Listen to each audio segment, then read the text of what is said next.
하세요. 오시리스 이시스 신화에서 나는 그냥 오시리스가 부활했다는 것만 생각하고 가면 될 것 같아. 그게 예수랑 연결이 되거든. 근데 그거 하기 전에 먼저 이 신화에 나오는 신들 생김새 같은 걸 좀 보게. 이게 오시리스인데 이게 제일 기본형이야. 많이 봤지 이거는. 근데 오시리스가 약간 특이한 게 얘가 진짜 초록색이네. 그러네. 난 요다다. 알고도 몰랐네. 이걸 가져오고도 몰랐네. 색이 그냥 바라인건 줄 알았어. 오시리스는 살아있는 모습이 없어. 다 죽어있어. 이것도 이렇게 미라 상태야. 지금 천에 감겨있는 거래. 난 그냥 앉아있는 건 줄 알았는데 그게 약간 특이한 점? 도리깨와 갈고리를 들고 있고 이거 다른 모습도 있거든. 이게 오시리스인데 다 죽어있는 거야.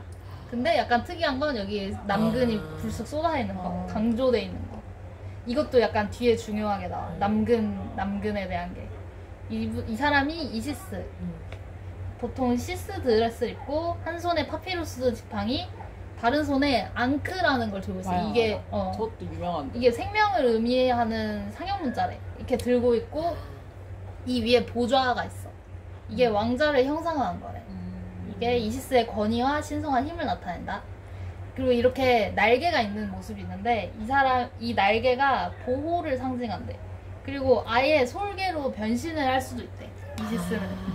그래서 아예 그냥 솔개의 모습이 이시스다 이렇게 하기도 해. 그림은 안 가져왔어.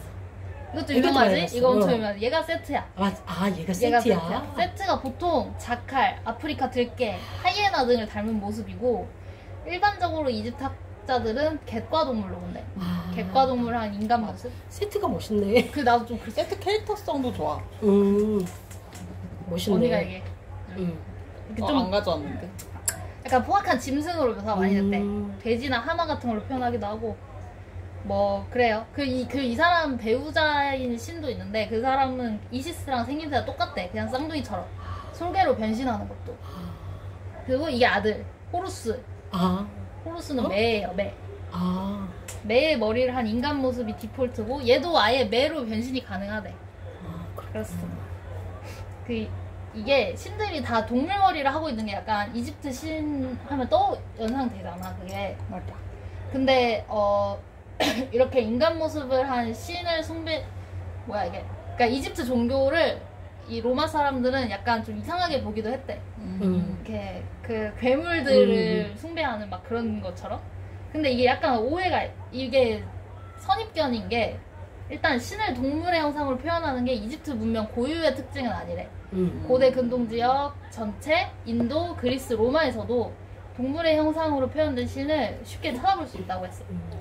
특히 기독교에서도 예수님이 하느님의 양으로 나타나거나 성령이 비둘기로 형상화되거나 사도와 성자들이 동물의 머리를 하고 등장하기도 한대. 알고 있었나요? 아니요. 나도 몰랐어.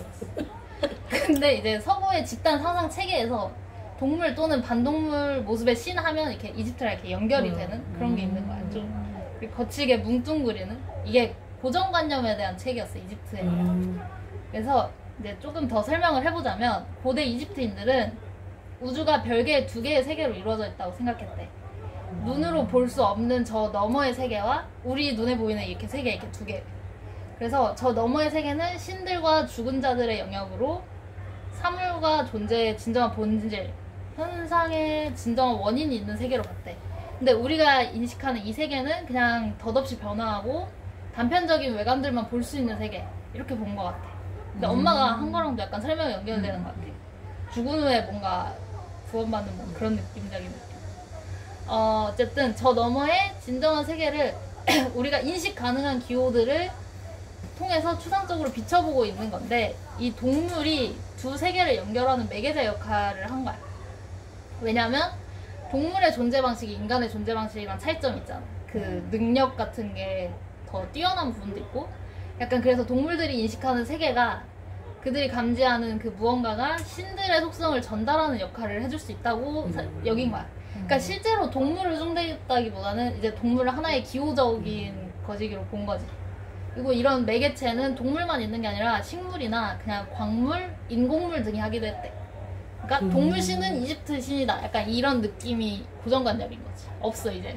내가 이제 쭉 할게. 그러네. 실제 매를 숭상한 게 아니니까. 그치. 그지? 실제 매를 보고 신이라고 생각하는 건 아니래. 그래. 이집트 사람들이 그냥 그렇습니다.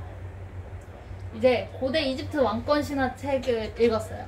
앞에만 조금 읽었는데 내용이 많아.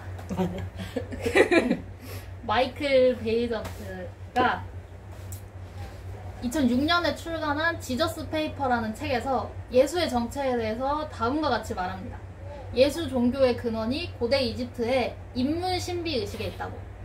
실제로 예수가 요한에게 세례를 받은 30살 이후에 이스라엘에서 이집트로 갔대. 그리고 거기서 신비주의의 입문에서 여러 가지 교육을 받았대.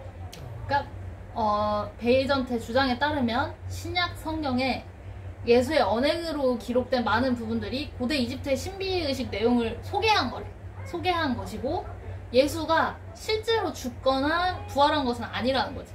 그런 오시리스와 관련된 그런 거고 예수가 활동하던 당시에 이집트 땅의 여러 신전에서 신비의식이 정기적으로 행해졌다고 하는데 그 의식의 핵심 레퍼토리가 오시리스의 영적인 죽음과 부활이었다고 한대.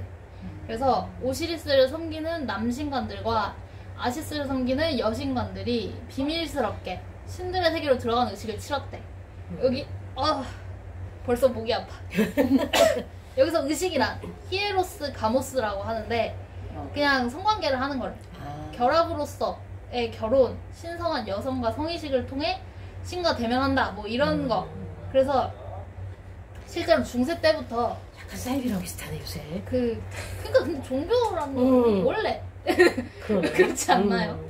히에로스 가모스를 종교적 이상으로 삼는 교파가 존재했다고 해요. 그래서 또 이제 다른 책, 성배와 잃어버린 장미나 성전의 폭로 같은 책에선 마리아의 존재도 조금 다르게 봐. 로마 가톨릭교회에 의해 예수 종교와 관련된 여러 가지 문서들이 편집이 되었다고 주장을 했어. 그 책들에서. 그래서 특히 예수와 마리아의 긴밀한 관계를 설명하는 경전들은 이단으로 취급돼서 버려졌대. 그래서 예수가 스승이었던 세례 요한에게서 고대 이집트의 오시리스, 이시스, 호루스에 얽힌 신비의식을 배웠다고 하고 예수는 이제 요한의 후계자가 되길 선택한 게 아니라 새로운 교단을 세우기로 이렇게 결심을 한 거지. 그 이집트 신화를 바탕으로 한 그 신비의식을 가지고. 그래서 막달라 마리아의 정체는 무엇이냐? 예수가 인문의식인 히에로스 가모스를 치를 때 마리아가 그 파트너였다. 이렇게 얘기를 하는 거야. 그래서 요약하면 예수와 마리아가 각각 고대 이집트에서 오시리스와 이시스를 숭배하는 신비 종교의 수석 신관과 파트너 여신관이었다는 뜻이야. 그러니까 이거 자체가 좀 기독교의 뿌리를 흔들 만한 그런 이야기라고. 기독교가 인류의 죄를 대신 속죄하고 주어간 신의 아들 예수에 의해 만들어진 종교가 아니라 그냥 이집트 종교를 예수가 재포장한 것일 뿐이다. 이런 주장이니까. 이게 100% 맞는지는 잘 모르겠어. 모르니까 진짜 모르고. 내가 배경 지식이 없어. 나는 기독교도 모르고 이집트도 모르는데 갑자기 충격부터 주니까 좀 당황스럽긴 했는데. 막달라 마리아는 창녀라고 그랬을까? 그래? 기독교에서는 그치. 맞아. 예수의 엄마인 마리아 말고 막달라 마리아는 다른 거잖아. 다른 사람. 다른 사람을 모르는구나. 다른 사람 모르구나. 당황스러웠어. 여러모로. 엄마가 아니라. 엄마가 아니야? 막달라 마리아는 다른. 당황스러워가지고. 이해를 못했겠구나. 그리고. 그렇구나. 그래. 하여튼 이렇게 이집트 신화 종교가 그리스로 흘러갔다는 증거로 디오니소스 축제를 들었어. 디오니소스는 처음부터 그리스 신화 12신기에 있지 않았대. 근데 그리스와 고대 로마 유적지에는 디오니소스 신과 관련된 유적이 제일 많이 발견된대. 그런 숭배의 흔적이 두드러진 이유는 헬레니즘 시기에 그리스 전역에서 그 디오니소스 신을 숭배하는 축제가 대대적으로 열렸기 때문이래. 그래서 기원전 7세기부터 열린 축제에서 남근 모양의 조각상을 든 사람들이 행렬으로 시작해서 합창, 연극, 경연 대회 등을 하면서 이 축제를 했는데 되게 이 축제에서 남근상이 되게 중요한 행사 소품이었대. 그게 남근을 풍요신앙의 대표적 상징이었기 때문에 그렇다고 하는데 그 이유가 전부일까? 약간 의문을 던지는 거지, 책에서. 디오니소스 숭배에 등장하는 이 노골적인 성적인 상징이 오시리스 신화와 연결돼 있지 않을까? 약간 이렇게 생각을 하는 거야. 재밌긴 했어 이 이야기. 이 축제의 대표 상징에 대한 뿌리를 찾는 여정에서 이집트와의 연관성을 찾았는데 앞에 언급했듯이 디오니소스가 그리스 신화에서 중요한 신은 아니었는데 그럼 그런 신이 고대 그리스 문화를 대표하는 위대한 신의 자리에 올랐다면 이걸 누가 주도했을까? 이거에 대해서 생각을 해보자고. 더 나아가 이제 글자가 많다. 헤로도토스의 기록 자기가 중에 지치고 있어 지금. 근데 내용은 재밌어. 헤로도토스의 기록 중에 디오니소스 축제와 고대 이집트의 한 종교 축제가 매우 닮았다고 언급이 돼 있어. 헤로도토스의 기록 중에서. 헤로도토스가 여행을 하면서 이집트 나일강에서 대규모 축제가 열리는 걸 본 거야, 이 사람이 실제로. 어느 위대한 신의 죽음과 부활을 재현하는 연극을 공연했는데 헤로도토스는 주인공 신의 언급을 꺼렸대. 신이 누구다라고 밝히지 않았어. 근데 이 신은 명백하게 오시리스가 맞아. 왜냐면 헤로도토스가 다른 저술에서 오시리스를 디오니소스와 같다고 언급한 적이 있대. 그래서 신학자 제임스 프레이저는 두 축제 사이의 유사성이 너무 확실하여 그리스의 축제가 이집트로부터 약간 변형되어 수입되었다고 헤로도토스가 판단했을 거다, 이렇게 얘기를 했어. 실제로 오시리스 축제에서도 행렬을 하고 남근상들이 주요 소품으로 등장한대. 그렇다면 누가 오시리스 축제를 그리스 땅으로 수입했느냐? 이거는 아르고스를 다스렸던 전설적인 예언자 멜람푸스라는 얘기가 있고, 기원전 5세기경의 역사적인 종교 지도자 중 하나인 오르페우스라는 얘기도 있어.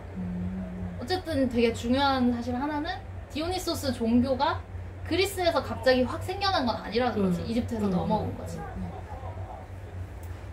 이 남근을 그 오시리스 신화에서 못 찾았다고 했잖아. 그냥 이건 넘겨도 될 것 같아.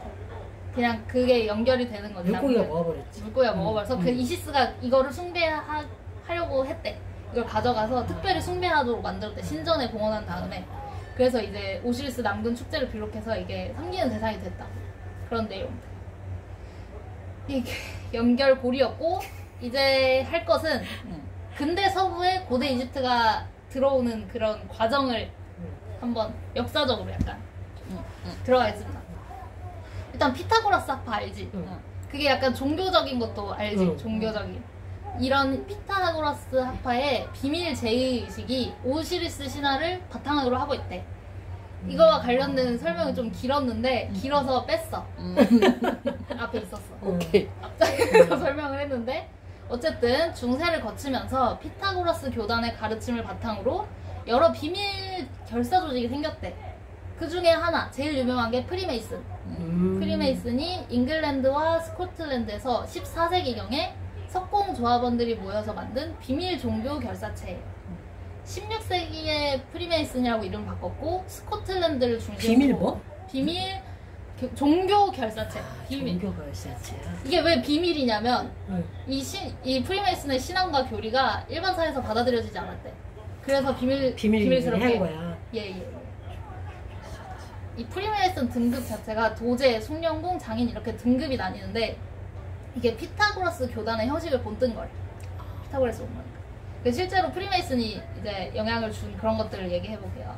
모차르트의 대표적인 오페라 마술피리가 고대 이집트에서 진행된 비밀 제의식과 관련이 있다라고 합니다. 모차르트도 프리메이슨이었대. 어쨌든 이 마술피리가 고대 이집트 안에서 거행되었던 오시리스와 이시스의 비전 의식을 밑바탕에 깔고 있대. 그래서 오페라 주인공이 사는 궁전이 그 두 사람의 신전이고 두 신을 향해 기도하며 지혜와 축복을 염원하기도 했대. 이처럼 18세기를 대표하는 되게 많은 서구의 지성들이 프리메이슨에 가입하고 입문의식을 실제로 치렀대. 아까 뭐 가모스 그거 그런 것 같아. 유명한 사람으로 프랑스 게테, 볼테르나 미국 대통령이었던 조지 워싱턴, 토머스 제퍼슨 등이 있대. 이게 그게 진짜인가? 1달러 지폐에 그래. 피라미드가 있고 맞아. 그래. 이 위에 벤벤석이 있고 이게 워싱턴 광장에 오벨리스크가 있죠. 몰라 팩트인지. 팩트인 거 같아. 근데 이게 프리메이슨은 있지. 근데 이 사람들이 진짜 가입했는지 뭐 어떻게 알아? 그런 것도 아니고. 근데 이 책에서는 그게 이제 그렇게 유명한 사람들이 가입했다는 게 놀라운 사실도 아니다 이렇게 얘기를 했어. 어쨌든 프리메이슨은 이제 세력을 계속 확장해 나갔습니다. 이게 나도 이게 약간 내가 이집트 음모론 이런 거 많이 보거든? 거기 나온 내용들이 몇 책에 나와서 어디까지 팩트인가 이걸 구분을 못해. 공부를 안 그치. 해가지고 구분을 할 수 없지. 지식이 없어. 알겠어. 일단 합니다. 1774년 독립선언문을 발표한 미국 혁명 세력들이 프리메이슨이었대. 그래서 그들이 프리메이슨이라는 사실을 자극받은 프랑스 사람들이 프랑스 혁명에서 되게 중요한 역할을 했대. 예를 들어서 그 혁명의 핵심 내용을 담은 인권 선언문이 미국 혁명을 주도한 프리메이슨 토머스 제퍼슨과 프랑스의 프리메이슨에 영향을 받은 몽테스키웨, 볼테르 등의 사상이 인권 선언문에 담겨 있대. 그러니까 프리메이슨이었던 사람들의 사상이 그 안에 들어 있었다고 해. 그래서 1793년 프랑스 혁명정부 수립을 주도한 정치가 로베스피에르가 프리메이슨이었대. 그래서 프랑스 초기 혁명 정부가 프리메이슨에 의해서 약간 주도된 경향이 있어서 나폴레옹이 이집트 원정을 결정한 것 자체가 그렇게 놀라운 사실이 아니래. 나폴레옹도 연관이 돼 있으니까. 나폴레옹 이집트 원정은 1798년에 이루어졌고 이게 군사적, 정치, 외교적으로 실패한 원정이었지만 이집트 문명을 서구에 본격적으로 소개하는 그 계기가 됐대. 이집트학이 이렇게 좀 이렇게 생기는 거기에 공헌을 했대.